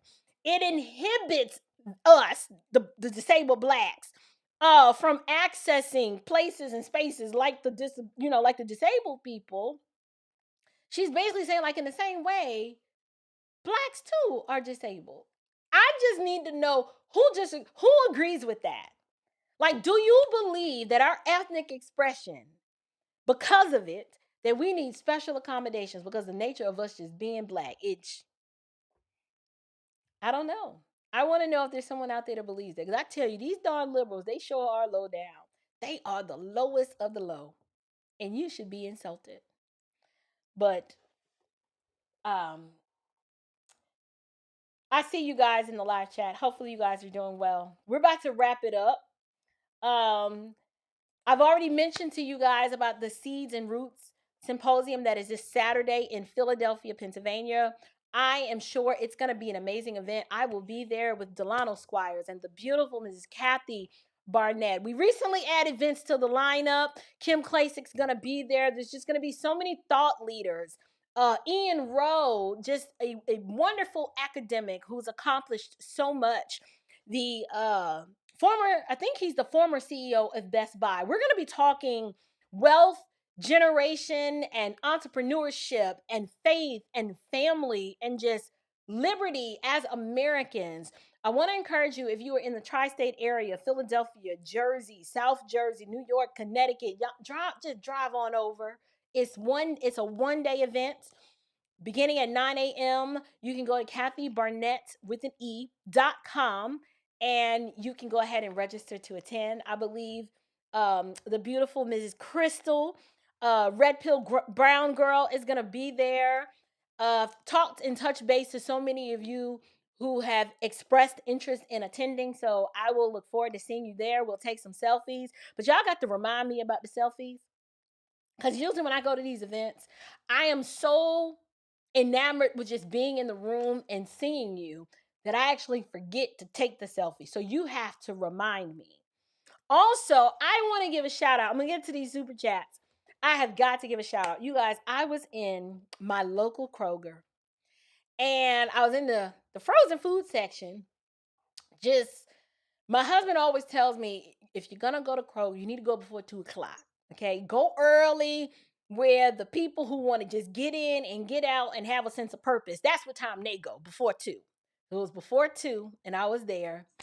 And a young woman stops me and she goes, "Are you April Chapman?" And y'all, when this happens to me, I'm not going to lie, it doesn't matter how many times it happens, I am still taken aback. Because I don't know if you are a friend or a foe. So a lot of times I'll pause and I'll just be like, who sent you? Like, I got to keep Jesus in my heart, but not on my hip. But she was non-threatening. She was just like, "Oh no, I've been watching you. I absolutely love you. And my daughter here usually watches you alongside with me." So I have to give a shout out to Brenda. And oh gosh, what is the baby's name? I text my daughter so I wouldn't forget. I promised that I would give them a shout out. Hold on, let me see. I know mom's name was Brenda and her daughter's name was Victoria. Shout out to you, beautiful. You were just so precious and so cute. So I just wanted to shout out and to thank you guys. You probably are not watching because Victoria should be in the bed, but if she's up, I get it because she's watching me. It's okay. We're gonna make an exception. But I love meeting so many of you guys in person. It really warms my heart and it encourages me to keep going because creating content, particularly this kind of content, it takes a lot of courage to make content that is against the prevailing narrative. And my goal is to make conservatism so mainstream that if you're a liberal, people are kind of looking at you like you got a side eye, right? Like this should be the norm. And I want to normalize conservative values. So when you see me out and you encourage me and tell me to keep going, it really does mean a lot.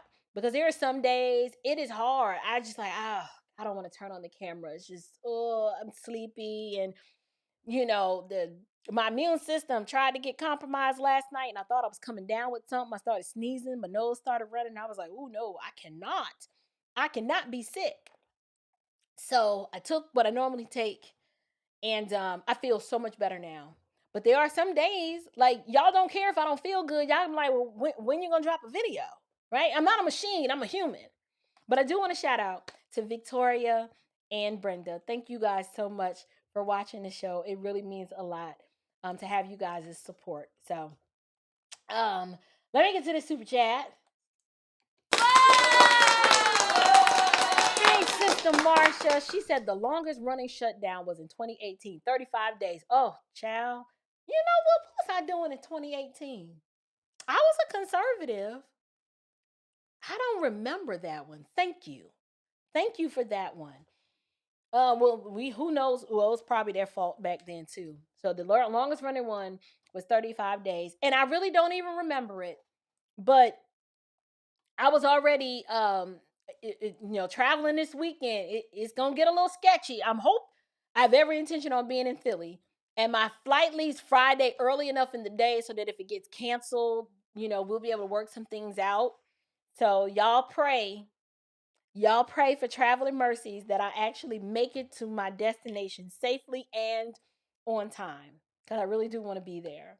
But thank you, Sister Marsha, for your super chat. To the beautiful Kimberly Bell, she said, keep declaring the truth. Thank you so much, sister. Absolutely, that's a pretty little profile picture, y'all. I'm so enamored with women who go out of their way to exhibit class and style.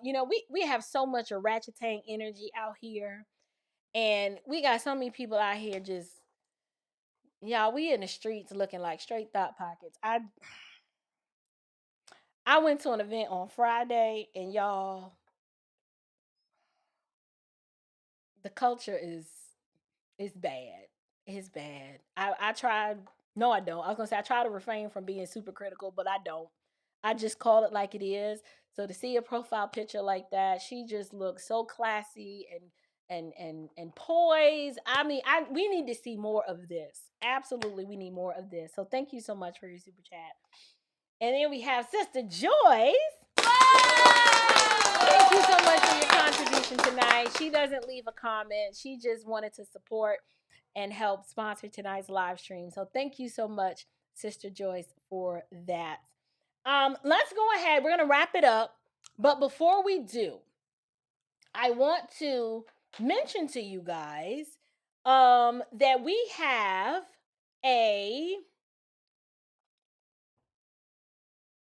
you know what? I didn't finish creating it. I thought I had another promo to share with you guys, but I don't. But I'll talk to you about it instead. So every now and again, I will release a digital download that is super cost effective and affordable. But a lot of times I will release it based on something that's either happened in my life or a topic or concept that the Lord is helping me work through. And I recently pinned a 7-day devotional. It's not very long, it's not super overwhelming, on gossip and drama. And I released it to kind of just help God's people kind of parse through that biblically, to help us search our own hearts to where we might be guilty of either participating in it or on the receiving end of it. So if you go to standardhomeandliving.com, my Christian lifestyle brand. Matter of fact, I think I have a graphic. We'll see what we have here. Here we go. We got a little bit. Let me bring that in. Woo, that's big. This is the new digital download. It's a 7-day devotional called Handling Gossip and Drama. You can get it over at standardhomeandliving.com. It is free if you are a Patreon member. If you are a YouTube member and you want it, what I'll need for you to do is, what's the best way to do this so I can get it to you guys for free? I will create a members only post. That's what I'll do. I'll create a members only post and send you guys a link if you are a YouTube member. And that way you can get yours for free. So if you are a Patreon member, yours is free. If you are a YouTube member, yours is free. But for everybody else, you kind of got to pay the cost of entry. Okay. It's just how it is. But I think I decided to release this after the whole Charlie Kirk situation and the Candace Owens debacle, and I see how it's splintering the body of Christ. And some people are like, well, what is Candace lying about? And who's paying you? I'm so tired of hearing that. Listen, I don't know how many times I got to tell y'all, April works for April, okay? Nobody is paying Standard House Media other than our clients, okay? And that's it. I don't have donors. I don't have some corporate backer in my back pocket. Like, this is what liberals do. My speech is unleashed, and that's the way I like it, because I never want to have to refrain from saying what I want to say, because you got donors. I'm not a nonprofit, so there are no donors. There are digital supporters, people like my super chats and my Patreon community. But outside of that, no one's paying me to say anything. I say what I want to say because I'm grown, right? And by conviction of the Holy Spirit, I say what I want to say. So I came out with this devotional to just as a way to help the people of God parse through the gossip and the drama and just how to stay above the fray. Okay, you don't want to get involved in all that. You want to do and be Christ-like in it. And so that's why this would be good for teen girls, like the middle school age. This is a good resource for them. Or if you are an older adult, it doesn't matter. It's not age specific. But I know for a fact, I believe it's written in a way that even young teen girls will gain edification from it. So go ahead and grab you that. That's our digital download of the month. In the next few weeks, I'll also be pushing our 30 days of gratitude, because Thanksgiving is Turkey Month. What they call it, indigenous people? I don't know. I call it Thanksgiving. But I have a digital download that I'll be releasing for that. And then in terms of physical products, I love the physical products. Digital downloads are nice and they're very affordable, but it is nothing like being able to feel the book.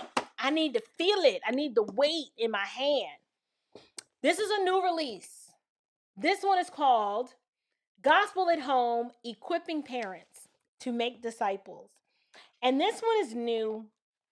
And in light of Charlie Kirk's passing and how so much of the values that Turning Point USA as an organization was pushing by way of Charlie's voice, even though he is gone, the message doesn't change. And so this is like more of like a little magazine that allows you, it's written by several contributors that gives encouragement to moms and helps you to parse through how you can make disciples beginning in your home first. Like, all of us are called to make disciples and to share the gospel, but so many of us, it's like you have your evangelism ground starts in your home. Those are the hearts that you can be planting seeds in, and while God could be preparing that soil to be realized when God sees fit. So Gospel at Home is available now, standardhomeandliving.com. We also have, I wanted to share tonight, The Attributes of God, this book study. And the reason why, this one is a 6-week study, but the reason why attributes of God is so, this is like one of those foundational studies you need to have, because so many doctrines and points of contention when it comes to theology would be cleared up and you wouldn't be confused if we started with the basics of understanding God as he's revealed himself, meaning we can never know God completely. One, because one of his attributes is his incomprehensibility. You're gonna learn that in the study. But because he's incomprehensible, meaning unable for the human mind to fully understand, you'll never know him completely. But we are obligated to know him certainly, meaning that which he is revealed is what we're responsible for. And so when you do a study on the attributes of God, it through the scriptures, God is constantly, through the entire testimony of scripture, revealing himself to us so that we can know him and love him, right? But if a doctrine or a point of theology comes up, and you're like, I don't know if this is biblical or not, or this sounds right, but I don't know. One of the best ways that you'll be able to discern, and it's like a starting point to determine if something is biblically true or not, is if you like, okay, I know God's attribute. This has to be wrong because it violates his attribute of his aseity, or it violates his attribute of his holiness, or it violates his attribute of his omniscience. Like, if you're serving a God that's taking in knowledge, that's a problem, because God knows all things. He doesn't learn. He doesn't take in knowledge. So the attributes of God clears up a lot of misunderstanding. And I went through the attributes of God with my kids when they were like in elementary school. I went through it with them, and it really helps them to understand and to be able to discern right from wrong. Because if you start with the knowledge of God first, one of the first things I taught my kids is, absent the knowledge of God, you can't know anything. You got to start there, right? All the treasures of wisdom and knowledge are hidden in Christ. So go on and cop that. You need to add that to your library. And then the last one for tonight, I've had these for a while. And this is Behold. I have a 4-volume. What is this? This is supposed to be 4 volume study on the New Testament. And tonight's special that I want to share with you guys is volume 1, and it is a study of Matthew through Luke. So that's the 4 Gospels. Volume 1 is the 4 Gospels. And it takes you through understanding. This is 14 weeks, okay? So if you try to get to know the 4 Gospels, if you actually do it every week like you're supposed to, it'll take you 14 weeks to get through it. This is an amazing way, because I have 4 volumes, so Matthew through Luke. Volume 2, don't give me the line. I can't tell you how the divisions are broken up.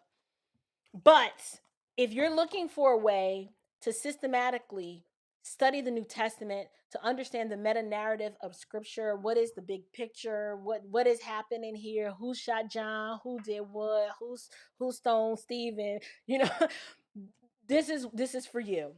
So Behold this is volume 1, Matthew through Luke. You could also add to it, there's a little journal that goes with it. You can get one, get them both, get none. I just like offering these things because I'm all about your sanctification and your spiritual disciplines that are going to make you sharper and wiser and to grow in the grace and knowledge of God. So that's all I have for you guys. It's 10 o'clock. I've been on here 2 hours, okay? And I still don't remember the thought that I lost an hour ago. So we're just going to let it go.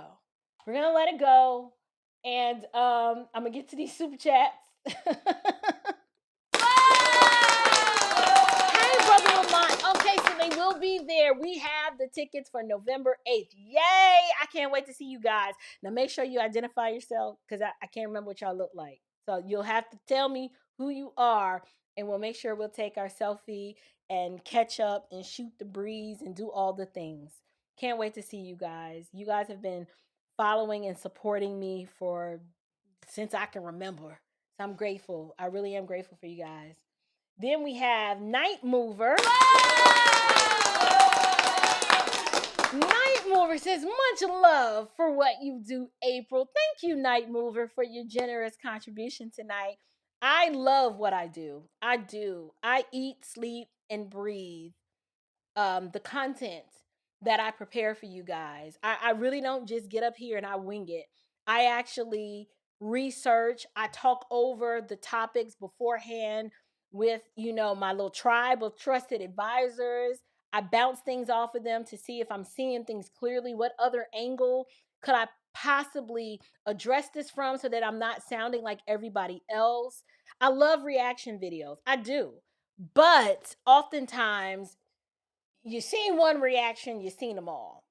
It's really, I feel, important for you to set yourself apart from the group by, instead of being the first to react to something, spend some time and try to determine what else can we learn from this and glean from this situation as opposed to just reacting to it. Go deeper. Don't be so linear. I just like to be multidimensional. And so I'm just praying that the Lord will continue to keep me grounded in the sense that I will always come back to that so that I can show up and provide value for you guys, even when it gets real loud and noisy and busy. I always want to make sure that I leave the ball on the field. That's the goal. Leave the ball on the field. Yeah. So anyway, all right, now it's 10:03. It's 3 minutes after I said it was time to go, and we're still here. Okay, we're still here. So this weekend, I'll see you in Philly. I'm gonna do a video, Lord willing. Tomorrow's Tuesday. Oh shoot, I gotta go to bed. All right, I got Newsmax in the morning. Let me tell y'all about that. Newsmax first edition. Actually, it's Newsmax 2. What are we talking about? I don't know who I'm going to be on the panel with, but I will be on there with Brad Palumbo. Don't know who he is, but he's a Steamboat Initiative Blankly fellow. And I think we're going to be talking about Trump, his plan to tackle crime in Chicago, San Francisco, California, and Portland. We're going to talk about John Bolton's indictment, I think.